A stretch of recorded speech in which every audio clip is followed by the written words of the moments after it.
պարզվել է, որ Հայաստանը ունի անսահմանափակ էներգետիկ ռեսուրսներ, որովհետև Հայաստանում մենք ունենք տարածաշրջաններ, ռեգիոններ, որտեղ արևային օրերի քանակը գերազանցում է 300-ը, սա նշանակում է, որ արևային էներգետիկայի զարգացման անսահման հնարավորություններ կան մեր երկրում։ Այն, ինչը մեզ պակասում է, կուտակիչ կայաններն են, եւ ես շնորհակալ եմ Եվրամիության մեր գործընկերներին կուտակիչ կայանները Հայաստանում զարգացնելու ուղղությամբ մեզ աջակցելու պատրաստակամության համար։ Իհարկե, սրանք էներգետիկ ոլորտում արվող առաջին եւ առաջիկա քայլերն են, բայց պիտի նաեւ արձանագրեմ, որ կուտակիչ այլ տեխնոլոգիաներ կան, որոնք հենված են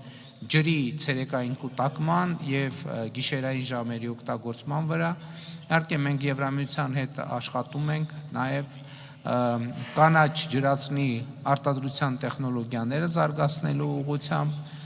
եւ այլ հնարավոր ուղղություններով, բայց ռազմավարական առումով մենք համոզված ենք, որ ճիշտ ճարտարապետության վրա հենվելու պարագայում Հայաստանը կարող է լինել ոչ միայն էներգետիկ առումով ինքնաբավ երկիր, այլև կարող է էներգետիկ արտահանման պոտենցիալը ել ավելի զարգացնել։